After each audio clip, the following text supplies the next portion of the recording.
Olá, seja bem-vindo mais uma vez ao Painel Católico, esse programa semanal na Rede Católica da Igreja.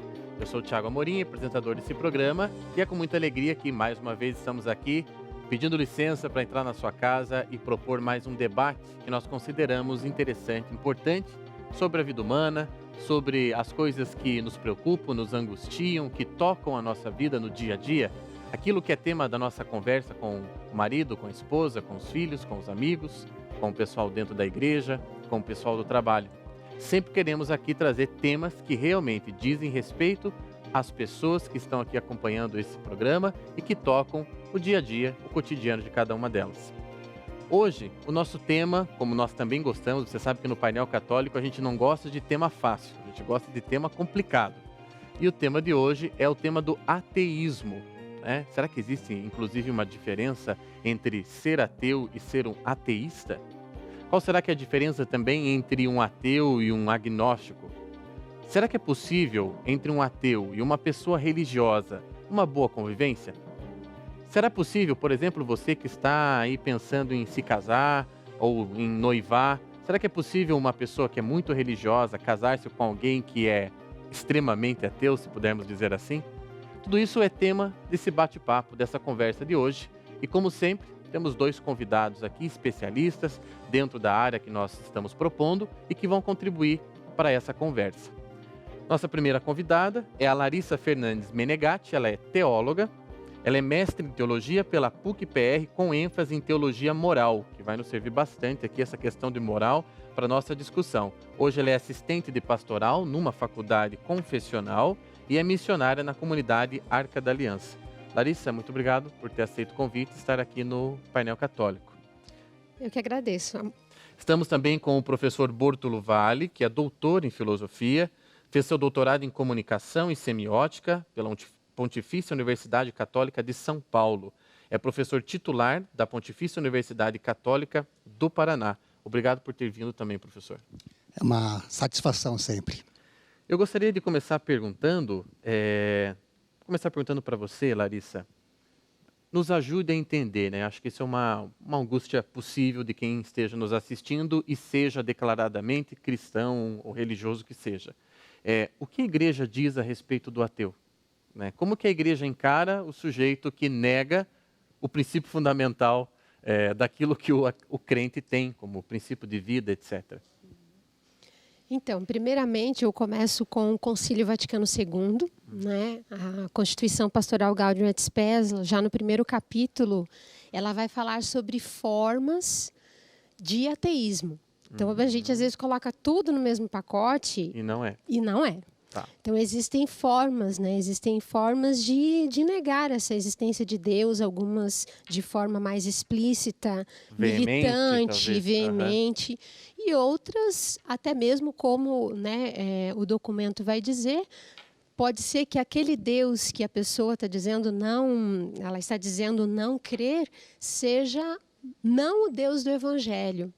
Mas então que imagem, às vezes é a imagem de um Deus passado que é negado. Entendi. E que muitas vezes deve ser negado.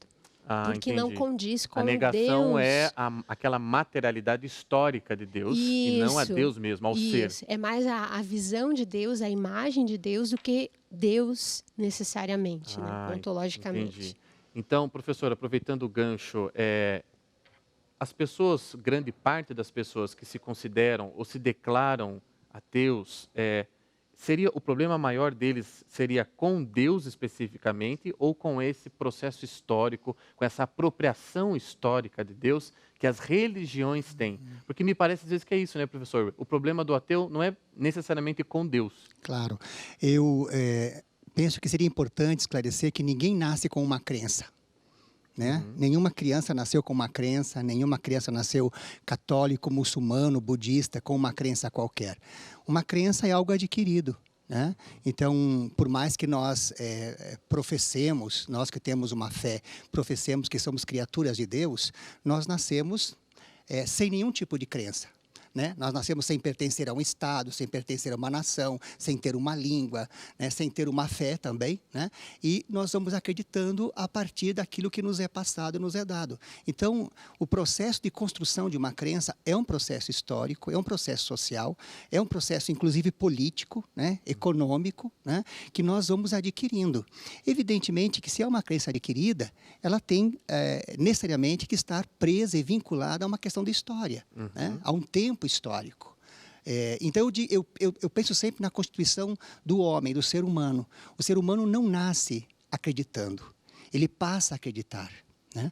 E essa convicção do acreditar... Mas o senhor reconhece a necessidade do homem de acreditar em algo ou não? Sim, aí sim. Quer dizer, a partir do momento que você nasce, você depara exatamente com a consciência do limite.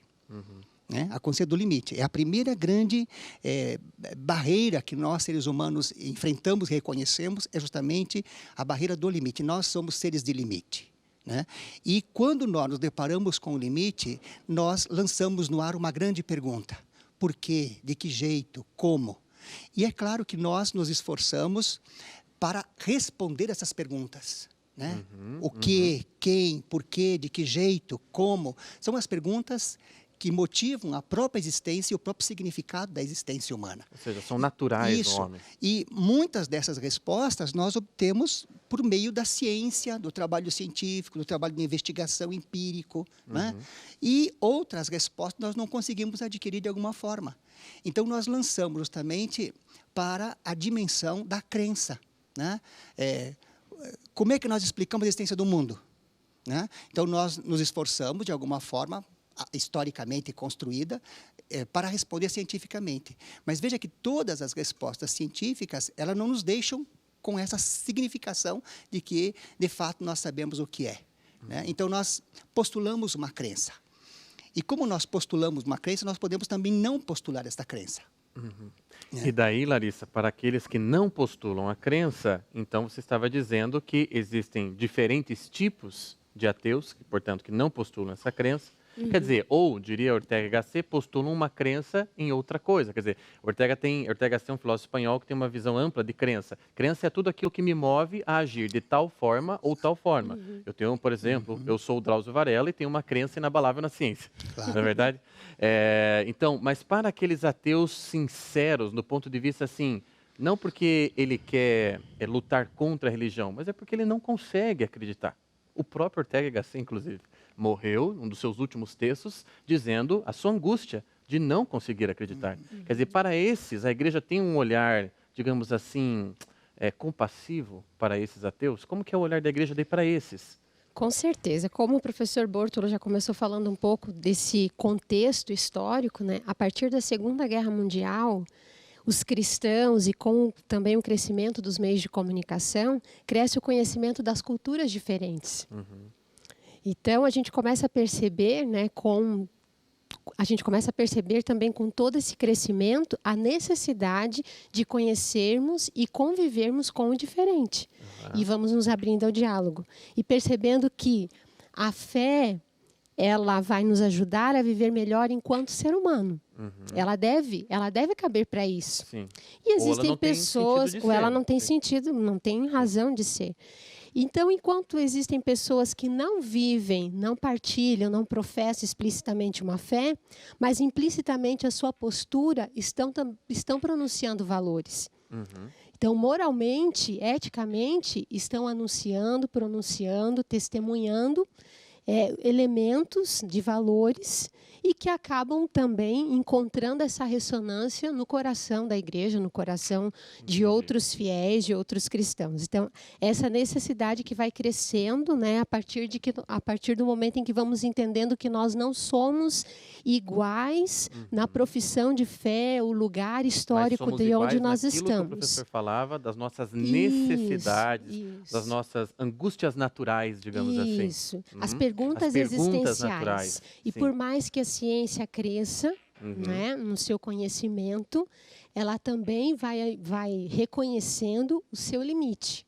Entendi. E por quê? Porque é uma busca, né? Ela vai se refazendo, ela vai se reconstruindo. Então, a partir do momento em que nós entendemos o lugar da ciência, também o ser humano hoje redescobre o lugar da fé e da religião, que não é para anular ou suplantar uma e outra. Entendi. A busca, o crescimento da ciência, a ciência não vai dar todas as respostas. Exato. A religião também não vai se colocar no lugar da ciência e querer dar respostas que não cabe a ela dar.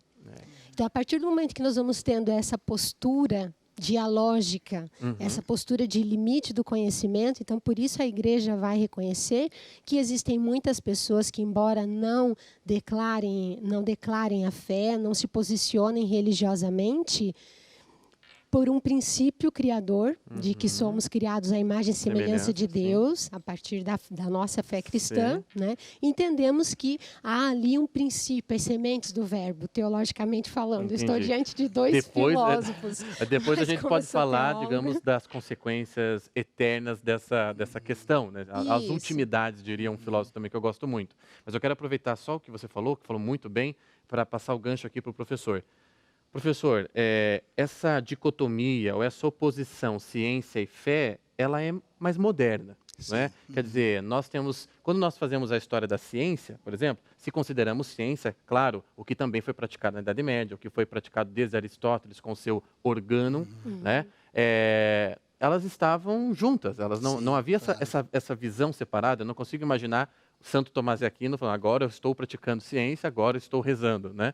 Para ele tudo era parte de um mesmo processo, mas com o advento da filosofia moderna, que causa uma série de rupturas dentro do pensamento ocidental, essa oposição se dá, talvez o kantismo marque isso com bastante propriedade. De quem é a culpa, professor, dessa oposição que não seria necessária essa oposição?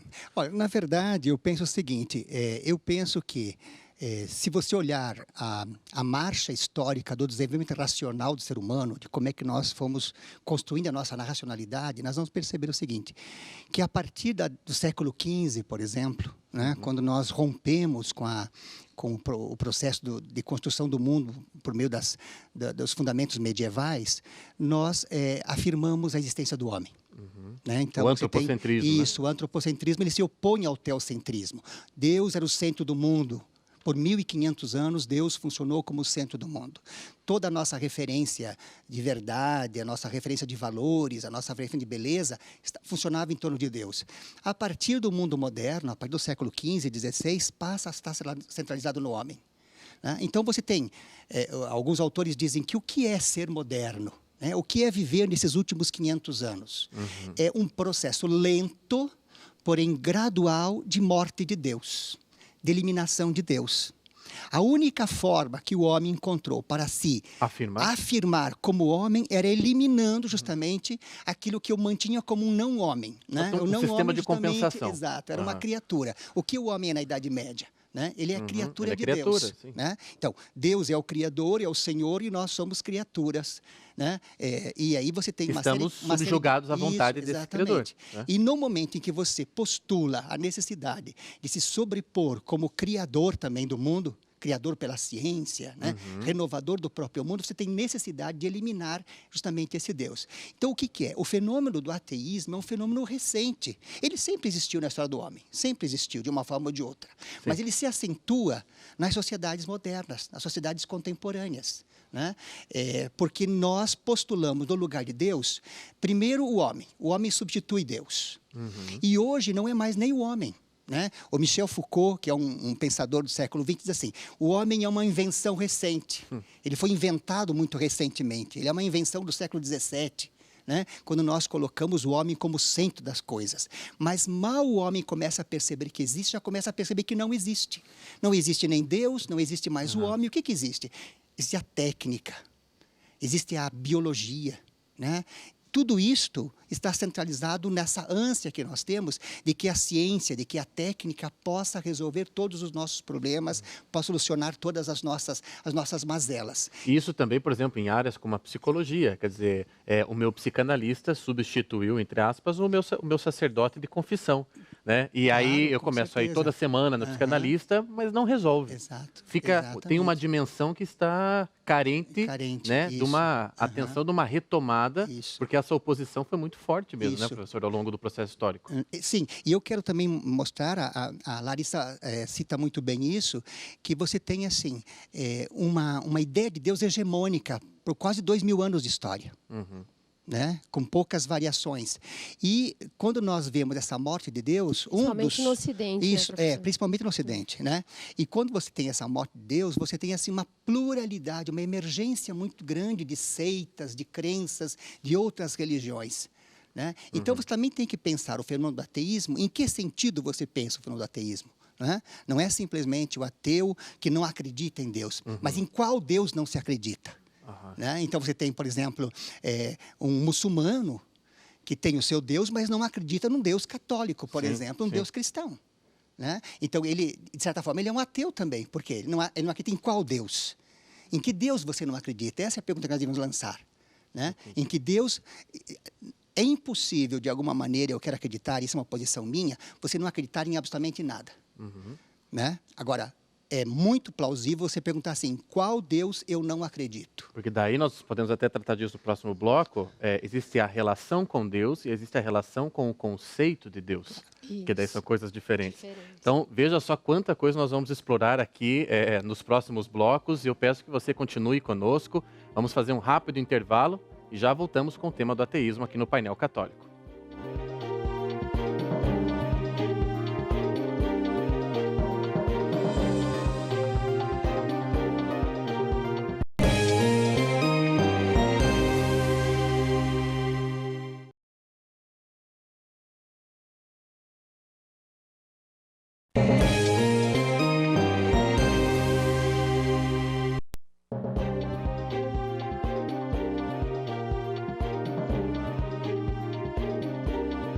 Muito bem, voltamos aqui na Rede Católica da Igreja com o nosso programa Painel Católico. Durante todo o intervalo nós ficamos conversando e discutindo. Continuamos o tema aqui no intervalo porque estamos os três muito interessados, né? É muito bom falar sobre essas coisas com pessoas, obviamente, gabaritadas para discutir o assunto e nos ensinar sobre ele.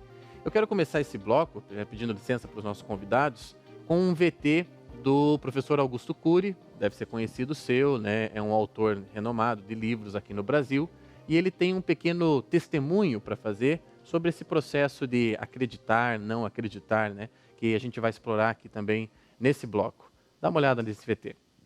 Bom, eu fui um dos maiores ateus que pisou nessa terra. Para mim, Deus era fruto de um cérebro apaixonado pela vida que resistia ao seu caos na solidão de um túmulo. Eu fui até esse personagem chamado Jesus Cristo. Eu estudei as 4 biografias ou 4 evangelhos como um cético da psicologia. E eu percebi ao longo da minha análise crítica que ele não cabe no imaginário humano. Então me curvei aos pés desse homem que há 2000 anos mudou a história. Por exemplo, no exato momento em que ele estava no último jantar, era para ele estar tenso e ansioso porque sabia que ia passar pelo caos, pelo terror, ia ser crucificado. Ele quis ensinar a todos eles que uma pessoa verdadeiramente grande se faz pequeno para tornar os pequenos grandes. Que homem é este que, diante de Judas Iscariotes, ao invés de puni-lo lá no último jantar, lhe deu uma porção de pão, dizendo que eu não tenho medo de ser traído, eu tenho medo de te perder como amigo.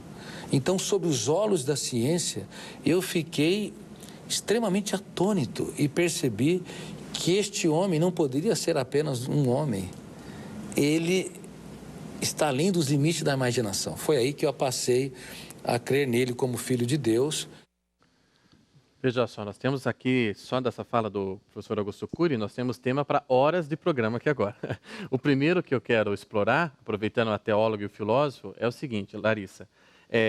Alguns têm uma fé, como dizia o professor no bloco passado, que é herdada dos seus pais, né? Herdada da sua cultura, construída historicamente e que, digamos assim, não tem grandes dramas ou grandes problemas com a sua própria identidade em relação à fé.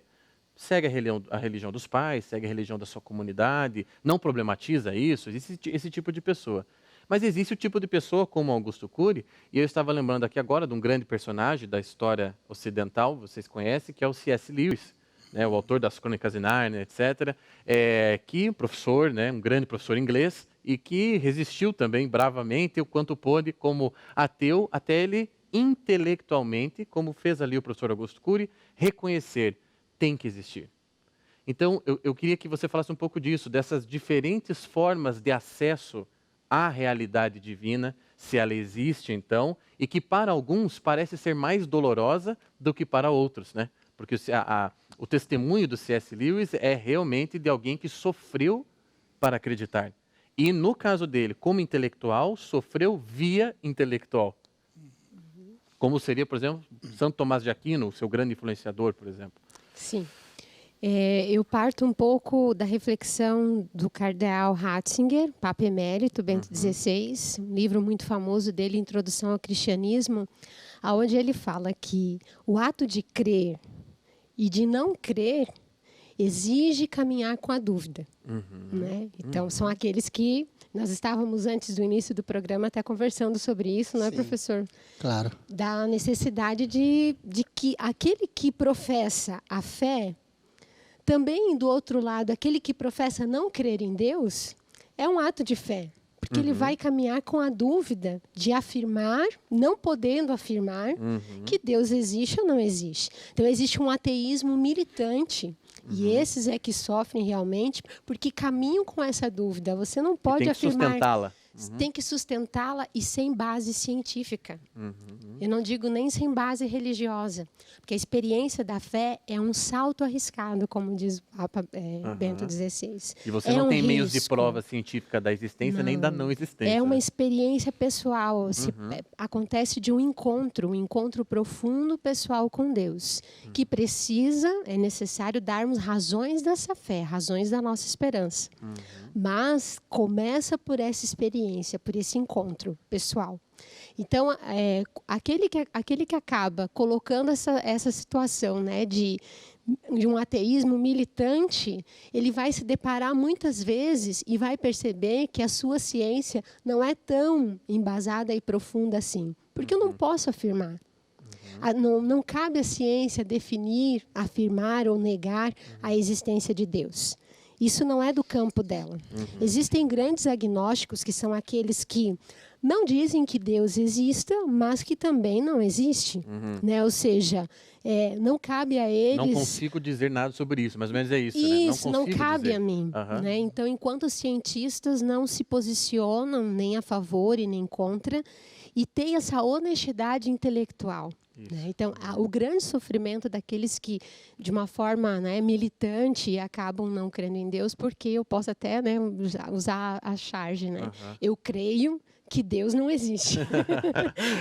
Então, eu preciso amadurecer. E eu acho que essa experiência, esse processo de muitas pessoas, né, que vão amadurecendo não só na experiência de fé, como Augusto Cury, né, e tantos outros, mas também na sua experiência de ciência. Sim. Como eu acho que foi muito o caso do C.S. Lewis, e no caso dele, a gente tem que acrescentar a influência de certas amizades. No caso do Lewis, que foi um grande amigo do Tolkien, né, o autor, né, me fugiu agora, do Senhor dos Anéis e de tantos outros livros, que são ali declaradamente analogias cristãs, né, como é o Senhor dos Anéis. Então, por isso eu passo a bola aqui para o professor Bortolo. Professor, o senhor falou no bloco passado que nós temos limites. Certo. O senhor conseguiria me ajudar filosoficamente a tentar explicar para o nosso telespectador o que pode ter acontecido como alguém como o C.S. Lewis, quer dizer, chegou num limite de descrença, num limite de negação, não dá mais para negar, quer dizer, teve que confessar aquilo, né? Ao longo da história do pensamento ocidental, isso aconteceu com várias pessoas. A gente está tomando ele como exemplo, é um exemplo mais recente na história do pensamento ocidental, mas me ajuda a entender um pouco isso, para quem está nos assistindo, e, por exemplo, um ateu que esteja nos assistindo, ele poder comparar um pouco a sua trajetória nesse sentido? Claro, eu acho que você cita o exemplo de alguns escritores do século XX, mas a própria teologia, a própria vida cristã tem um personagem bastante interessante que é Santo Agostinho. Né? Santo Agostinho, antes de sua conversão, né? Ele fez de tudo, né? Inclusive não acreditou em nada. Meu né? ser Depois evaporei na lida insana, diria depois Boccaccio. acreditou em algumas coisas que... Sim. Né? Maniqueísmo. Mas eu penso o seguinte, olha, para deixar bem claro isso, todo o universo vai morrer. Esta é uma certeza absoluta. Né? Eu vou morrer, né? A galinha vai morrer, o sol vai morrer. Né? Todos vamos morrer. O universo não é um universo eterno. Ele tem vida. É claro, não se assustem, o sol não vai morrer amanhã. Mas ele tem uma vida útil, evidentemente. Agora, percebam o seguinte, que todos do universo que caminham para a morte, né? Caminham para a sua finitude, o único que sabe que caminha para a finitude é o homem. Sim. É só o homem que sabe. Né? É o único, diria Platão, que pode filosofar sobre a própria morte. Exatamente. Então, a morte, ela é aquilo que desperta em nós a crença. A ideia, o sentido, o significado do morrer, e do morrer aqui, no sentido de perceber que nós somos limitados, nos coloca diante da crença. O que há depois que eu amei tanto, ou eu não amei tanto? Né? Por que é que eu tenho que amar tanto, se depois termino no nada, na morte? O que é o cadáver? O cadáver é a prova mais cabal de que a vida terminou. Né? E como é que eu dou sentido a isso? Como é que eu dou significado a isto? Então, eu posso caminhar por duas estradas. A estrada da busca de um sentido para estas coisas, a partir de uma crença, e essa crença é multifacetada, ela é plural, né? Ela envolve desde convicções religiosas até convicções políticas, econômicas, né? E eu posso caminhar para um outro lado, acreditando que, de fato, é o fim, que não tem mais nada depois, que a vida se resumiu nisso, nesta aventura, né? Que vai do nascer ao morrer. E se você me permite, eu quero citar aqui Uma o posição Sartre. de Nietzsche, por exemplo, né? O Sartre é mais palatável. Tá. O Sartre diz assim, a vida é uma marcha indelével para a morte. Você nasce e morre. Nada antes e nada depois. Então ele diz assim, a vida é um absurdo. Porque você fez você ganhou todas as batalhas, mas perdeu a guerra. Sim, E isso é um vai absurdo. E para um absurdo, somente Deus pode dar sentido. Como Deus não existe, diz ele, o homem está condenado a viver no absurdo da existência. Isto é um ateísmo declarado, é um ateísmo radical. Né? Não há nada em que eu me apegue para dar sentido à morte. Né? E, consequentemente, né, professor, não é só a morte, mas a vida. Claro. Porque está ligada ao sentido da morte, o que vem depois. A morte projeta-se sobre a vida. Isso. Né? Ela projeta. O significado da morte faz você viver. Você vive de acordo com o Dar significado que se dá sentido para à a morte. vida. Exatamente. Portanto, se você Se eu penso, né, que a morte não será o fim, que eu terei uma continuidade, Claro. eu preciso pensar no meu ato aqui agora, porque ele reverbera Sim. após a morte. Se não reverbera, se não tem depois, a minha vida aqui é Exato. outra. Exatamente. Aí eu acho que isso se torna um problema moral. É aí que eu queria chegar. Exatamente. Como Isso. que o ateu fica diante disso, né? Porque é aí que eu acho que existe um fundo moral, sim, no ateísmo e problemático, né? Porque, afinal de contas, por que, por exemplo, o cristão pratica a caridade? Mas Qual é o fundamento, né, da mas prática da eu caridade? poderia perguntar e provocá-los também, se Deus não existe, nós não temos a obrigação de ser bons? Essa obrigação viria de onde, professor? Do compromisso com a vida. Então, o problema não é ser ateu. O problema é que você transforme o teu ateísmo, a tua não crença, né, em alguma coisa que prejudique o próprio ser humano, a própria vida humana. Né? Agora, se você é um ateu Mas o convicto... senhor concorda que a religião, seja católica, muçulmana, elas resguardam para nós aqueles valores imutáveis, justamente aqueles valores de compromisso com a vida eu diria humana? menos, eu diria assim, que elas nos dão um motivo a mais. Eu diria assim, que a religião é o enfeite do pinheirinho. Tanto nós que acreditamos, como aqueles que não acreditam, é um pinheirinho. Só que o pinheirinho com enfeite fica mais bonito. E o pinheirinho sem enfeite a gente não gosta muito. Ele é seco, Ele é sem transcendência, né? É uma imagem que se pode usar, né? Agora, ambos temos a mesma estrutura. Eu penso assim, é mais pernicioso, é mais problemático um crente, aquele que tem uma convicção em Deus, mas que não vive de acordo com a sua convicção, que rouba, que mata, que pisa no outro, do que aquele que não professa uma crença, mas que pratica uma decência de vida, se comporta na vida decentemente, né? Que conduz a sua vida com decência, que respeita o outro, porque o outro merece ser respeitado, não porque Deus existe, porque o outro simplesmente merece ser respeitado. O outro não deve ser respeitado porque Deus exista ou não exista. Deve ser respeitado, acima de tudo, porque merece ser respeitado como criatura humana. Percebe? Então, é muito mais pernicioso para mim aquele que se diz crente, aquele que professa uma religião. Essa sua fala, professor, me dá a sensação de que a religião poderia não estar aí, então. Quer dizer, porque daí, entende? Não, eu não consigo, a partir da tua fala, eu não consigo enxergar uma necessidade na religião. Veja, talvez eu não me faça entender. Eu digo assim, ó, a crença, ela é vital para o homem, percebe? Mas a não crença não minimiza o homem. Sim. Não tira a dignidade do homem. Até do ponto de vista da fé, né, na perspectiva cristã, se nós cremos, né, num Deus criador que fez todas as coisas boas, criou o ser humano à imagem e semelhança de Deus, essa dignidade que está intrínseca em cada pessoa, Sim, não concordo. depende do seu status religioso, Não. do seu status social, Agora, de gênero, como é seja que o que ele for. acessa e atualiza essa Agora, dignidade? isso. Eu parto de um agnóstico, Marcelo Gleiser, eu gosto de citá-lo, né? Ele esteve num dos diálogos com o cardeal Ravasi aqui no Brasil, na PUC, inclusive, né? No Átrio dos Gentios, um evento que acontece já no mundo inteiro, aonde, numa das entrevistas, de vez em quando acompanho, ele vai falar sobre isso, que o problema não é a ciência não pode tirar Deus da vida de ninguém, porque ela não vai poder dar as respostas que a pessoa vai buscar na religião, não é papel dela esse. A religião, ela dá esse sentido de pertença de comunidade humana. Enquanto ela cumpre esse papel, ela tem sentido. A ciência também, né? Qual é a diferença, né, de eu transformar um conhecimento científico na cura de um câncer em uma bomba atômica? Não está no conhecimento. Está no agir, no ato moral. Está na decisão humana, o que eu faço com isso.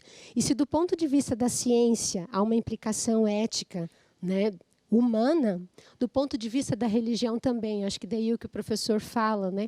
Não é a religião em si, mas é o que eu faço com a religião, que eu posso fazer dela um bem. Mas a fala né, tomo posse dos valores que ela me traz. Né? E isso eu posso potencializar enquanto ser humano pelos valores que a religião me dá, mas se na minha decisão humana eu utilizo isso de uma forma errada, né? De uma forma às vezes fundamentalista ou má, eu posso transformar às vezes a religião no mal. Eu entendo, mas só para encerrar, já está estourando já o tempo do bloco, mas isso é muito interessante.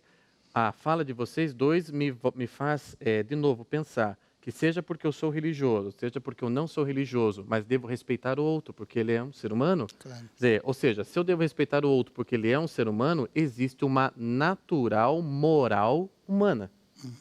E é justamente isso. E se ela é natural, e essa moralidade é natural no ser humano, quer dizer, de onde vem essa natural moral humana? De onde vem esse natural impulso para respeitar o outro, para praticar o bem? Entende? Acho que é isso que é o gap para a questão da religião e que eu não consigo, pessoalmente falando, colocar o ateu e o religioso num pé de igualdade, nesse sentido. Porque o religioso estaria mais atento a este fundo moral natural. A religião estaria cuidando deste fundo moral, deste impulso natural. Porque o ateu, sim, ele pode respeitar o outro porque o outro merece respeito. Mas isso está calcado, então, numa crença ou num contato de fundo moral de que todos merecem respeito. Se o ateu é capaz de reconhecer isso nele sem auxílio da religião, quer dizer que é natural no homem esta moral. E se é natural no homem, ela foi colocada no homem. Ela não é construída socialmente. Isso é uma Entende? visão da teologia. Do ponto de vista da fé, a gente parte de um princípio. Agora, do ponto de vista filosófico, professor, eu não sei como que a gente poderia responder a isso. Mas, para Larissa, um ateu. eu vou pedir para o professor Bórtolo pensar na resposta e responder no próximo, porque eu provoquei bastante vocês, agora eu sei disso. Por favor, não saia daí, a conversa está realmente interessantíssima. É dos melhores programas que já fizemos, sem dúvida. Não saia que temos mais um bloco de discussão aqui na Rede Católica da Igreja.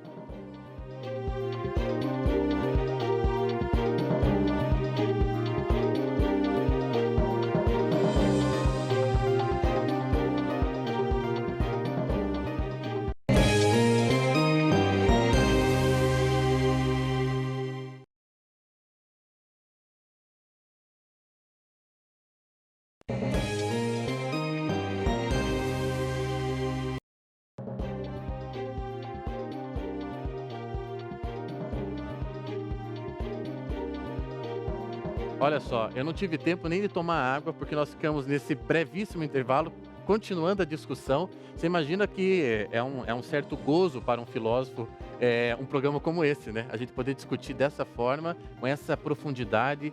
E eu todos os dias agradeço à Rede Católica da Igreja, né? Por me abrir essa oportunidade e fazer um programa como esse, né? Numa rede de televisão que atinge tantas pessoas como a nossa.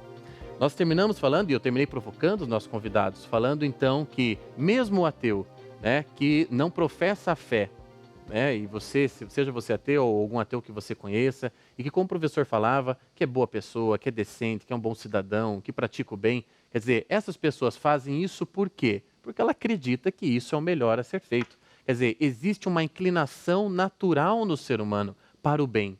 Não seria esse, portanto, professor Bórtolo, o princípio de relação e de boa convivência entre o religioso e o não religioso? Claro, a Larissa, quando começou o programa, ela citou uma das coisas que para mim é mais significativas. Nós chegamos ao século XXI e nós não conseguimos trabalhar com o diferente.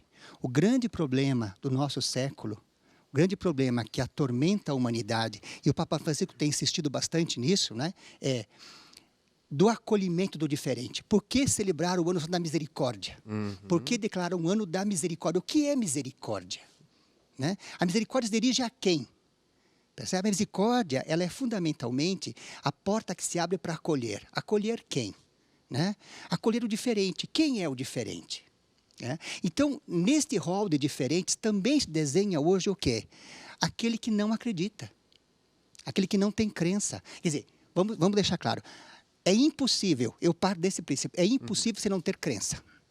Né? Eu tenho um amigo que diz assim, eu não acredito, mas ele cultua em casa gnomos. E eu falei assim, bom, qual a diferença de você acreditar em gnomos, né, e acreditar em Deus? Percebe? Né? Então, você não se... Porque Deus, acreditar em Deus significa comprometer-se. Comprometer. E acreditar em gnomos significa não me comprometer. Percebe? Sim, por isso perfeito. que o dramático de quem acredita em Deus, de quem tem uma fé, de quem tem uma crença, é o compromisso que nasce disso. Toda religião, e eu me espelho numa frase que eu tenho até um certo temor dela. A quem muito se deu, muito será pedido. Se foi te dado, né, esse dom da crença, porque vejam, a gente acha que a gente que acredita, racionalmente sim. Mas essa crença que nós temos racionais, se ela não vier de Deus, se não é o Deus que vem ao encontro para que a tua crença se ilustre, é uma crença vazia. Acreditar em Deus, acreditar em gnomo, acreditar nos astros, né? Tem gente que não sai de casa sem ler horóscopo. Mas qual é a base científica para acreditar em horóscopo? Percebe? É que eu acreditando em horóscopo, se eu ver lá que o meu signo está de tal, do tal jeito, eu não tenho dramas de responsabilidade com o mundo a partir do meu horóscopo. Mas quando eu digo lá, se tu acredita... Perdoai as nossas ofensas como nós perdoamos. Exato, aí eu tenho um compromisso. Aí se torna uma coisa diferente. Se torna uma coisa diferente. Larissa, tem uma famosa frase, né, de São Tomás de Aquino, crer para entender, entender para crer. Mas veja, a frase começa com crer, não começa com entender. Então ele está querendo dizer assim, primeiro é preciso o dom da fé.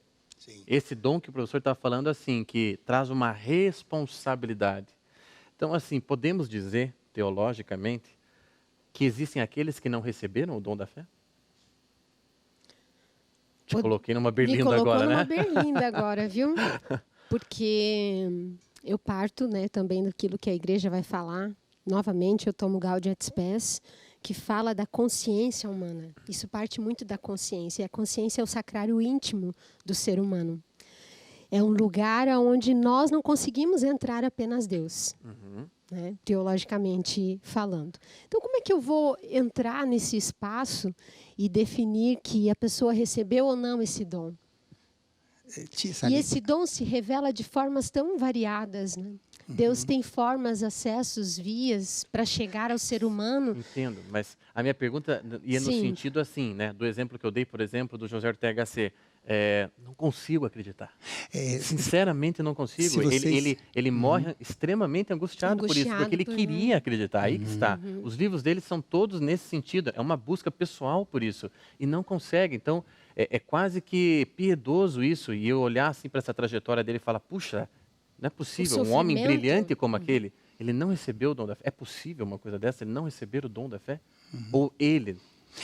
se vocês me permitem, quando eu era criança, em casa tinha um quadro, que até hoje eu tenho esse quadro guardado. É um quadro de um Cristo, de um Jesus, que chega e bate numa porta. Sempre fiquei muito impressionado, porque ela não tem ferrolho por fora. Só por dentro. Só por dentro. E o Santo Agostinho tem uma frase que eu acho bonito, timeo Deum transeunte, eu temo a Deus que passa. Então eu penso que não há ninguém que não tenha essa batida. O problema é como é que nós abrimos, nós resistimos a abrir, nós temos medo de abrir. Né? Eu penso muito que nós temos medo de abrir. Eu estudei um filósofo, o Wittgenstein, que um drama religioso significativo dele. E ele tem uma frase que é muito bonita, que diz assim, mesmo que a ciência resolva todos os problemas do mundo, o problema da vida ficará por ser resolvido. Porque o problema da vida é da ordem da crença, é do transcendente. Sim. Não é do como as coisas são. Então, o que nós queremos muitas vezes? Nós temos dificuldade, e acho que os nossos grandes autores têm dificuldades, porque eles querem o como das coisas. Eles querem pegar a crença pelo como uma coisa é. E a ciência faz isso muito bem. Mas o que a coisa é? É o mistério da coisa, de ser a coisa. Aí você tocou num ponto importante, professor.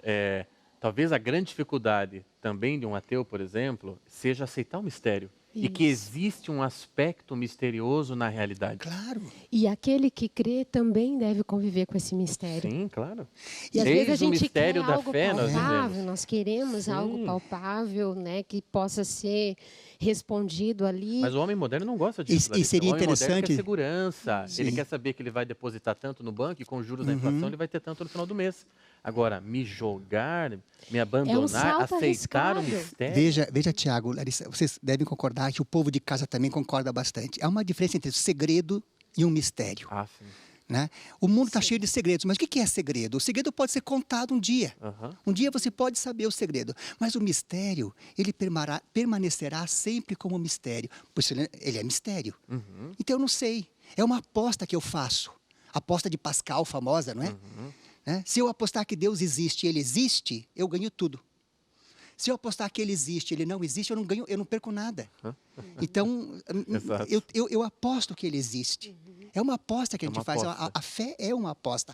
A crença é uma aposta. E eu tenho que tomar cuidado com a crença. Porque, olha, a gente está percebendo hoje o ressurgimento de fundamentalismos religiosos. Né? Então, pessoas que não tinham fé, pessoas que não tinham crença, hoje estão entrando num fundamentalismo maluco, né? Num drama grande de que só a minha fé é importante, a tua não é mais. O modo como eu creio é o mais importante, o modo como você crê não é. E aí nós partimos para a morte, para a matança. Veja, né? Você tem... Tudo legitimado, né? Exato. Você tem um ISIS, por exemplo, matando. Né? E nós também já tivemos. Nós temos que fazer a meia-culpa como Igreja Católica. Claro. Percebe? O que foi o nosso processo de justificar, por exemplo, as cruzadas, né, contra os mouros. Né? Como é que nós vamos olhar para nós no século XX e pensar que nós escravizamos os irmãos da África? Né? Que nós fomos buscar gente para escravizá-los. Né? E a igreja também tinha seus escravos, percebe? Se tivesse então, como é que nascido você alguns pode séculos pensar atrás, que pessoas, por exemplo, que tinham fé, né? Também, então, a dignidade do ser humano que está em jogo na crença, na fé, é a dignidade do ser humano. Vocês tocaram, não queria deixar passar isso. Acho que no primeiro bloco vocês falaram também da conviver com a dúvida. Tanto o que crê quanto o que não crê devem conviver com a dúvida, e ela é saudável, né, nesse sentido, né? Não que a dúvida seja um método, como queria Descartes, mas a dúvida é saudável, né? Eu acho que ela sem dúvida não há movimento, né? Se eu já estou aqui confortável no que eu sei, por que eu vou me movimentar em direção a algo? Então a dúvida ela me faz ir em busca, né? E aí eu me lembro de um filósofo, o professor deve conhecer muito melhor que eu, Kierkegaard, né? Que escreveu O Desespero Humano. E ele, um crente, né? É um homem crente, mas qual é a conclusão dele? Esquece a vida, esquece tudo isso daqui, só aguenta passar, porque a vida é depois. Aqui não, isso aqui é um horror, isso aqui não tem significado, isso aqui você deve suportar, porque daí, depois da morte, sim, você estará com Deus e tudo será melhor para você, mas aqui você tem que aguentar. Esse é o desespero humano. Quer dizer, veja como dentro da fé, dentro talvez do ato de fé, existe o perigo também, por exemplo, da visão pessimista da vida, da visão, né, que diminui, que avilta a vida humana. Quer dizer, porque nós professamos uma fé em nosso Senhor Jesus Cristo, nós não estamos livres disso, né, Larissa? É isso que eu queria dizer. Não estamos. Por isso eu digo a importância da experiência e desse Deus do Evangelho. E aí nós falamos dos conceitos de Deus, né, das imagens de Deus, e elas implicam também na imagem sobre a vida e sobre o ser humano. Uhum. Então, o Deus que eu creio, o Deus que me é revelado, está muito implícito também no ser humano que eu creio e que me é revelado. Então, a minha imagem do outro, a minha imagem sobre a vida, sobre o mundo, sobre o ser humano, implicam também na minha imagem de Deus. Né? Então, essa ideia pessimista da vida, cinza, reflete também muitas vezes a imagem que a gente tem de Deus. Né? De um Deus, às vezes, castigador, um Deus maldoso. Né? Então, que imagem de Deus, às vezes, está? E é um contrassenso o Evangelho, porque nós partimos aqui de um Deus cristão, um Deus que é o Deus da esperança, que a última palavra é a ressurreição, é a esperança.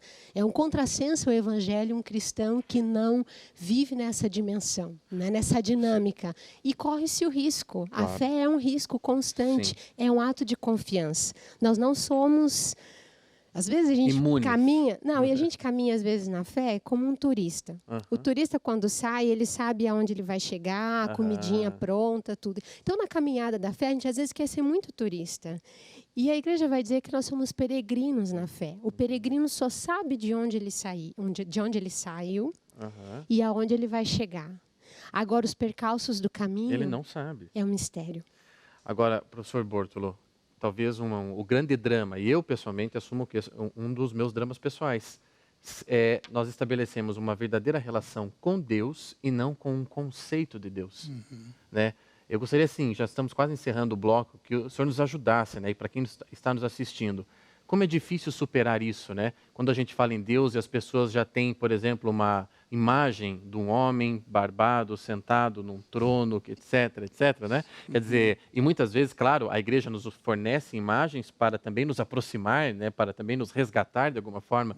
É preciso ter esses aspectos sensíveis, mas como a gente caminhar de tal forma, com tal profundidade, para que a relação seja realmente com ele, com o ser, e não com o conceito que fazemos dele. Eu acho impossível você desvincular a ideia de Deus de um conceito, de uma forma de visualizá-lo. Se você pega a história das próprias religiões, você vai ver que é uma evolução do modo como nós tornamos prático Deus. Então, o homem mais primitivo, ele na savana primitiva, diante de um vulcão, o vulcão lhe causa estupor, lhe causa medo, e ele vê o vulcão como uma divindade. Né? Depois ele evolui, tem uma sociedade mais evoluída, ele tem necessidade de pescar. Então, um Deus que provê a pesca, um Deus funcional. Depois, o Deus se humaniza em pessoas. Os deuses gregos são todos antropomórficos, né? sim. Depois, quando o próprio Cristo ele é o Deus, é o homem que se faz, né? É o Deus que se faz homem, percebe? E aí, quando o Cristo foi embora, uma imagem concreta de Deus. Quando o Cristo foi embora, começou a confusão, Tiago. Porque assim, eu não vos deixo, mando-vos espírito. né? O Espírito Santo vem. O que é esse Espírito que sopra, que vai, né? Que anima a gente hoje? Ele não tem mais, ele não é um Deus funcional, um Deus que fica resolvendo meus probleminhas aqui e ali, percebe? Que nós estamos muito assim hoje. Nós queremos um Deus, eu estou com um problema de saúde, então eu quero um Deus que resolva o meu problema. O problema é financeiro, eu quero um Deus que resolva o meu problema financeiro, percebe? Mas não é esse Deus que existe. Né? O Deus que move a existência, o que nós temos que relacionar, é o Deus que dá sentido à minha própria existência e que me diz assim, olhe, caminhe. A vida é esse caminho, o teu sentido está no que você fizer, né? Naquilo que você vai fazer, não nessas pequenas coisinhas que nós colocamos. Vejam a fé das nossas mães. Né? Eu sempre pego a fé da minha mãe. A fé da minha mãe é uma fé. Minha mãe não tem formação, né? Mas um dia eu fui discutir teologia com ela. E olha a lição que ela me deu. Eu falei assim, mãe, acabei de fazer doutorado, fui discutir com a minha mãe. Mãe, quem é Deus? E ela assim, Deus é um puro Espírito perfeitíssimo, Senhor Criador. Aí me deu a definição que lhe foi dada no catecismo, lá quando menina. Aí eu olhei para ela assim, mãe, esse Deus não existe. E ela olhou para mim e falou assim, Bórtolo, eu admiro você. Eu sei que você sabe bastante, que você é doutor, mas eu quero dizer uma coisa para você. Foi esse Deus que eu disse, que me fez trabalhar feito uma camela, para pagar o teu estudo, para você acreditar no Deus que você acredita. O que eu fiz com a minha teologia? Coloquei no saquinho e fui embora. Como é que eu vou discutir com uma criatura dessa? Sim. Percebe? Imbuída, né, de uma fé. A fé da convicção profunda, percebe? Ela, né? Compromete mesmo, como você falava, compromete. Da confiança. É uma mulher que tem um sofrimento imenso, a minha mãe. Mas é uma mulher que tem uma confiança indestrutível, né? Não que vá resolver assim ou assado, mas que de fato confia, né? Eu acho que o que tem hoje esses são esses paliativos, remedinho. Né? Remedinho de porta de farmácia. Isso. Está com câncer. Aí vai tomar aspirina. Não resolve tomar aspirina tomando câncer.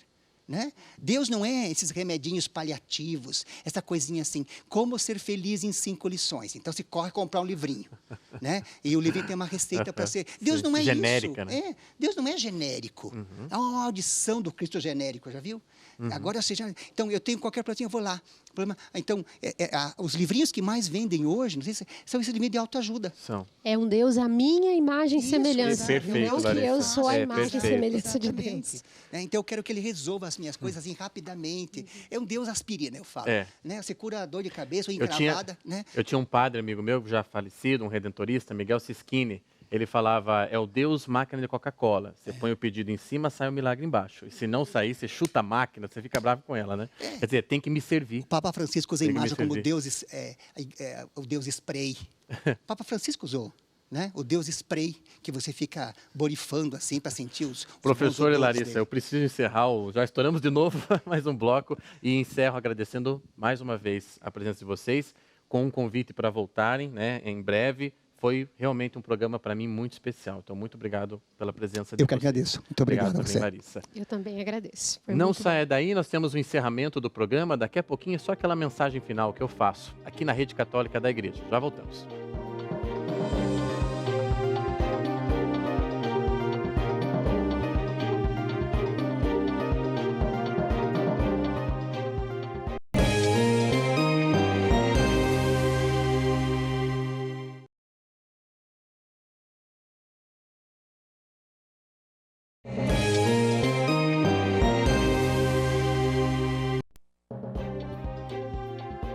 Eu estava pensando aqui, depois da nossa conversa, e para mim foi uma conversa extremamente enriquecedora.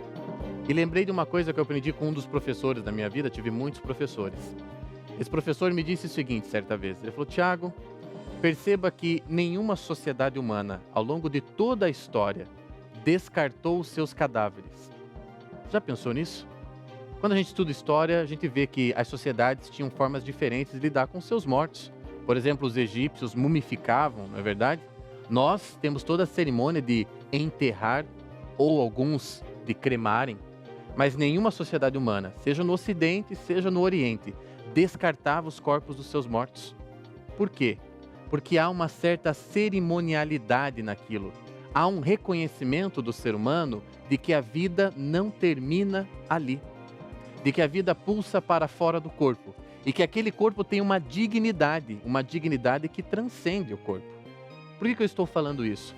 Porque para mim esse é um dos exemplos de que é natural no ser humano a pergunta pelo mais, pelo que mais.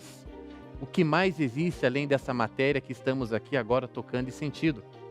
Termino com uma historinha, que é uma historinha que eu gosto muito, entre São Francisco de Sales e Santo Inácio de Loyola.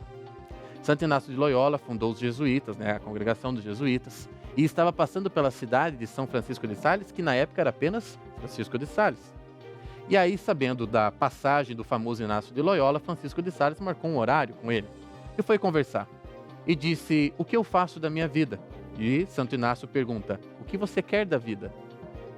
Francisco de Sales responde: quero casar, quero ter uma boa família, quero ter um bom trabalho. E falou lá 4, 5, 6 respostas. E Santo Inácio perguntou: que mais? Que mais? Que mais? No terceiro que mais, Francisco de Sales entendeu que a vida não se resumia àquelas respostas prontas e materiais que ele estava dando, mas que há um certo movimento natural, um impulso natural do homem que faz ele querer buscar o que mais. Talvez hoje a nossa conversa tenha sido sobre esse que mais, que às vezes angustia e às vezes consola a vida humana. Mais uma vez, obrigado por ter estado conosco hoje nesse programa e até semana que vem.